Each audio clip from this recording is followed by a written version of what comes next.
क्या हुआ? जब प्रयागराज महाकुंभ के शुरू होते ही सामने आ गए साक्षात शेषनाग। और यह नजारा जिन लोगों ने भी देखा, उनके पैरों तले जमीन खिसक गई। क्या है इस घटना के पीछे का रहस्य? आखिर नाग देवता के दर्शन से ही प्रयागराज का शुभारंभ शुभ क्यों माना जाता है? वीडियो में एक बहुत बड़े रहस्य से पर्दा उठने वाला है, जो आपके भी सनातन धर्म के प्रति लगाव को और ज्यादा गहरा कर देगा, और आपको भी अपने एक सनातनी हिंदू होने पर बड़ा गर्व होगा। लेकिन आगे बढ़ने से पहले महादेव के सच्चे भक्त इस वीडियो को लाइक करके कमेंट बॉक्स में हर महादेव जरूर लिखें। आप भी हमें नीचे कमेंट बॉक्स में बताएं कि आप इस साल प्रयागराज में लगने वाले महाकुंभ मेले में शामिल होने वाले हैं। देश दुनिया से करोड़ों लोग 13 जनवरी से शुरू होने वाले प्रयागराज महाकुंभ में शामिल होने वाले हैं। भारत में जन्म लिए हुए हर इंसान की जिंदगी में एक बार महाकुंभ में शामिल होने की इच्छा जरूर होती है, और प्रयागराज में यह जो महाकुंभ लगने वाला है, ये 144 साल बाद आने वाला पूर्ण महाकुंभ है, जो कि विशेष ग्रह नक्षत्रों के दौरान लगता है। जो इस महाकुंभ में गंगा स्नान करता है, संगम में डुबकी लगाता है, वह अपने सारे पापों से मुक्त होता है और उसकी मुक्ति का मार्ग तय हो जाता है। देवी देवताओं को से विशेष आशीर्वाद मिलता है।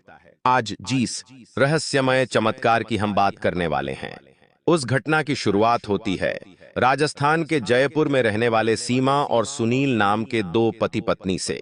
वैसे तो सुनील एक आईटी कंपनी में सॉफ्टवेयर इंजीनियर का काम करते थे, लेकिन जब उन्हें पता चला कि महाकुंभ की तैयारी जोरों शोरों पर है और 13 जनवरी से महाकुंभ का आयोजन होने वाला है, तो वे कुंभ मेले में जाने के लिए बहुत उत्साहित थे, क्योंकि 12 साल पहले भी वे अपने पिताजी के साथ प्रयागराज के महाकुंभ मेले में शामिल हुए थे।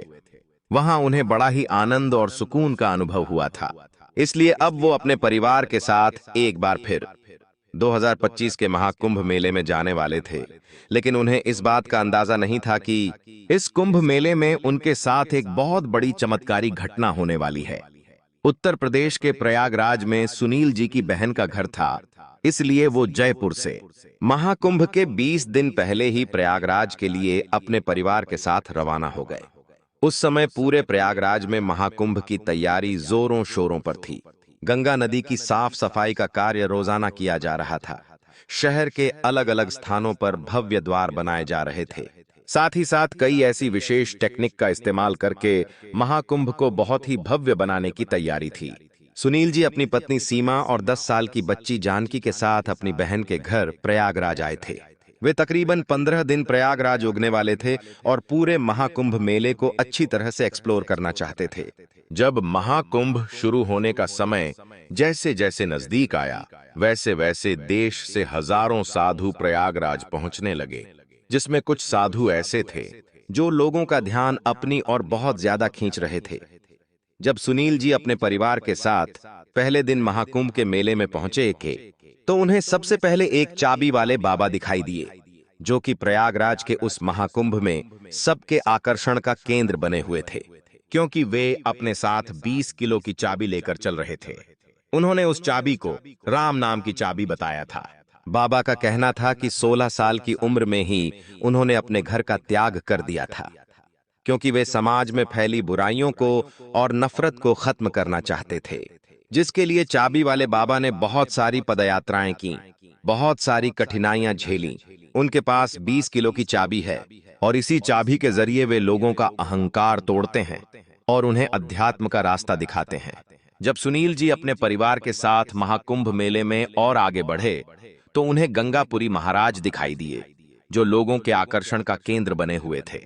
कोई उनके पास आकर फोटो खिंचवा रहा था, तो कोई उनके साथ सेल्फी लेना चाहता था, जिसके पीछे सबसे बड़ा कारण यह था कि उनकी हाइट महज 3 फीट थी, यानी जितनी लंबाई 5 से 6 साल के बच्चे की होती है। बाबा सिर्फ उतने ही बड़े हैं, लेकिन उनकी उम्र 57 साल की है। कम हाइट होने की वजह से लोग उन्हें छोटू बाबा के नाम से बुला रहे थे। और गंगापुरी महाराज से जुड़ी एक और बात खास निकल कर आई कि उन्होंने पिछले 32 सालों से स्नान नहीं किया था, जिसके पीछे उनका एक संकल्प था। प्रयागराज महाकुंभ में थोड़ा और आगे बढ़ने पर उन्हें एक ऐसे साधु महाराज दिखाई दिए, जिन्होंने अपने शरीर पर करीब 2 लाख रुद्राक्ष धारण कर रखे थे, जिनका कुल वजन 45 किलो से भी अधिक था।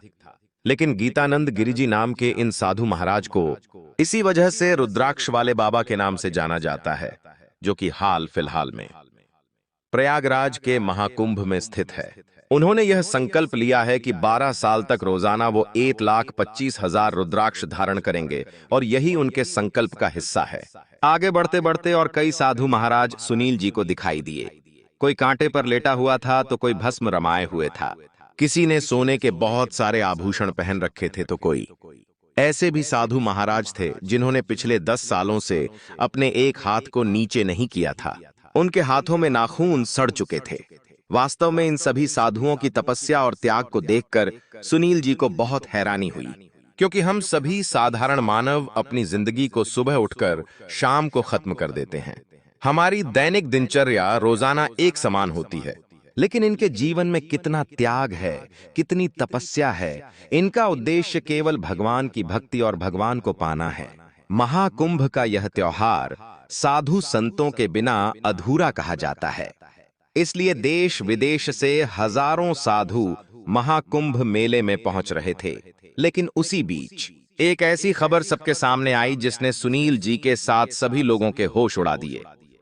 महाकुंभ के विशेष पंडितों का कहना था कि 13 जनवरी की पौष पूर्णिमा से भले ही महाकुंभ का आयोजन होने वाला है, लेकिन ऐसी मान्यता है जिस दिन रात्रि 2 बजे गंगा नदी के अंदर शेषनाग स्वयं आके दर्शन देते हैं, उस दिन से प्रयागराज का यह महाकुंभ आरंभ हो जाएगा। और यह दर्शन केवल उसी इंसान को होते हैं जिसका हृदय स्वच्छ, निर्मल, पावन होता है, जिसके हृदय में कोई खोट नहीं होती। शेषनाग भगवान केवल उसे ही दर्शन देते हैं। आज से 12 साल पूर्व हमारे पूर्वजों को शेषनाग में दर्शन दिए थे। सुनील जी ने जब इस रहस्य के बारे में जाना तो वे भगवान शेषनाग के दर्शन करने के लिए आतुर हो गए। उन्होंने अपनी बहन से आग्रह किया कि मैं अब तुम्हारे घर नहीं रुक सकता। मेरा उद्देश्य महाकुंभ मेले में शांति और सुकून की प्राप्ति है। मैं अगले 15 दिन इसी कुंभ मेले में कैंप के अंदर बिताना चाहता हूं। जिसके बाद सुनील जी, उनकी पत्नी सुनीता और उनकी 10 साल की बच्ची जानकी महाकुंभ में ही एक कैंप लेकर रहने लगे। वे 15 दिन महाकुंभ में रुकने वाले थे, शाही स्नान देखने वाले थे, संत गुरुओं का आशीर्वाद प्राप्त करने वाले थे और उनका उद्देश्य था सांसारिक जगत से दूर एक सुकून की प्राप्ति करना। लेकिन जब से उन्होंने शेषनाग के उस चमत्कार के बारे में सुना था तो सुनील जी के मन में शेषनाग को देखने की बहुत इच्छा जागृत हो गई थी। अब रात्रि के समय जब वो अपने परिवार के साथ महाकुंभ के कैंप में सो रहे थे तो रात्रि 2 बजे वे चुपचाप अपने कैंप में उठ गए और गंगा नदी के घाट पर आकर बैठ गए। उन्हें विश्वास था कि उनका दिल साफ है, उन्होंने कभी कोई पाप नहीं किया। भगवान शेषनाग उन्हें दर्शन देंगे और इसी के साथ महाकुंभ आरंभ हो जाएगा। लेकिन उस दिन 2-3 घंटे इंतजार करने के बाद भी उन्हें गंगा नदी के अंदर शेषनाग के दर्शन नहीं हुए। तकरीबन 4 से 5 दिनों तक उन्होंने यह क्रम जारी रखा। वो रोजाना रात्रि 2 बजे गंगा घाट पर जाकर बैठ जाया करते थे ताकि उन्हें शेषनाग भगवान दर्शन दे दे। लेकिन एक दिन भी उन्हें नाग देवता के दर्शन करने का सौभाग्य प्राप्त नहीं हुआ। अब वे समझ चुके थे कि शायद शेषनाग भगवान उन्हें दर्शन नहीं देना चाहते। महाकुंभ के इस मेले में सुनील जी के 10 दिन बीत चुके थे और बीते 10 दिनों में उन्होंने कई साधु महाराज का आशीर्वाद प्राप्त किया, कई सारे बेहतरीन नजारे देखे, वे कई अधूरियों से मिले, गंगा स्नान किया। लेकिन अब मात्र 5 दिन बचे थे। वे 5 दिन बाद पुनः जयपुर जाने वाले थे और मन में एक अधूरी अभिलाषा थी कि भगवान शेषनाग उन्हें दर्शन देंगे। लेकिन अब उनकी यह इच्छा टूटती हुई नजर आ रही थी। लेकिन एक रात्रि को कुछ ऐसा हुआ जिसे देखकर सुनील जी के भी पसीने छूट गए। दरअसल उनकी पत्नी सुनीता को रात्रि में कभी-कभी नींद में चलने की आदत थी। एक रात्रि को जब वो महाकुंभ में अपने कैंप के अंदर सोए थे, तभी उन्होंने महसूस किया कि सुनीता तो कैंप में है ही नहीं, वो कहीं चली गई है। तब वे बहुत ज्यादा घबरा गए और आसपास कैंप के उसे ढूंढने लगे। लेकिन सुनीता का कोई पता नहीं चल पाया। उसके पास कोई मोबाइल भी नहीं था। इधर उधर ढूंढते ढूंढते सुनील जी पागलों की तरह सुनीता को इधर उधर ढूंढने लगे। उनकी 10 साल की बच्ची जानकी भी उस समय कैंप में अकेली थी। उन्हें उसकी भी बहुत चिंता सता रही थी। क्योंकि साधु के भेष में कई चोर बच्चा चोरी के इरादे से भी कुंभ मेले में घूम रहे होते हैं। 1 से 2 किलोमीटर के इलाके में छान लेने के बावजूद भी उन्हें सुनीता जी का कोई पता नहीं चल पाया। कुछ समय बाद वे 2 किलोमीटर दूर एक बहुत ही वीरान गंगा घाट पर पहुंचे, जहां पर उन्हें सुनीता जी बेसुध अवस्था में उस गंगा घाट पर सोई हुई प्राप्त हुई। उन्हें सही सलामत देखकर सुनील जी की जान में जान आई। वे सुनीता जी को जगाना चाहते थे, लेकिन ऐसा लग रहा था मानो वो भयंकर बेहोशी की अवस्था में हो। अब उन्हें जगाने के लिए पानी की जरूरत थी। जब वे गंगा के उस घाट पर हाथ डालकर अपनी हथेली में पानी भर रहे थे, तभी सामने उन्होंने एक ऐसा नजारा महसूस किया जिसे शब्दों में बयां नहीं किया जा सकता। सुनील जी का कहना था कि महाकुंभ के उस वीरान गंगा घाट पर रात्रि के 2 बजे का समय हो रहा था। जी, इस दृश्य को महसूस करने के लिए मैं पिछले 10 दिनों से लगा हुआ था।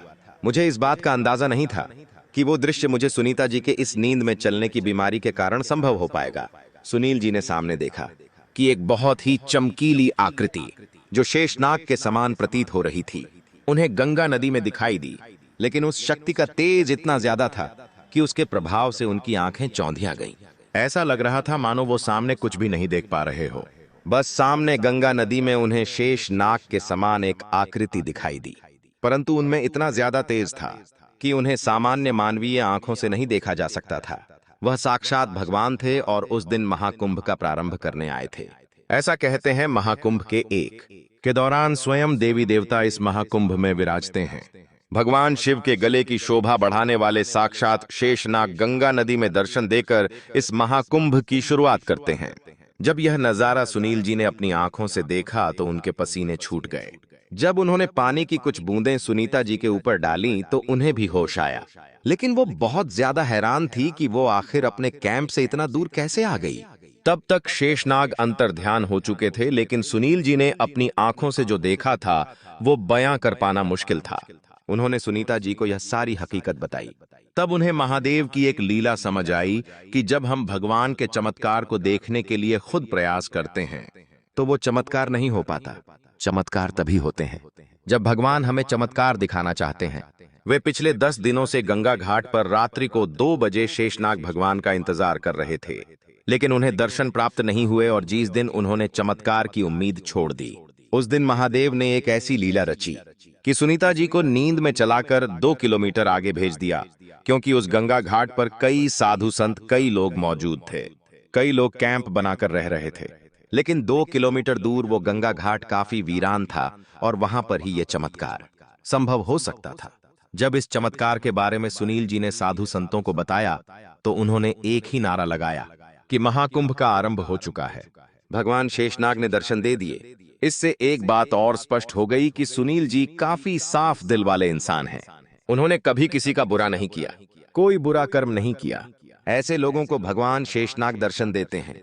महाकुंभ देश विदेश की आस्था का बड़ा केंद्र है और जो भी महाकुंभ में आता है वो अपने साथ एक अनूठी याद लेकर जरूर जाता है। आप भी हमें नीचे कमेंट बॉक्स में बताइए, क्या आप प्रयागराज में लगने वाले इस महाकुंभ में शामिल होने वाले हैं? वीडियो अगर आपको पसंद आई है तो लाइक करें और रोजाना ऐसी सत्य चमत्कारी घटनाएं देखने के लिए हमारे चैनल को सब्सक्राइब करके बेल आइकॉन को प्रेस कर लीजिए। अभी के लिए आप सभी दर्शकों को हर हर महादेव।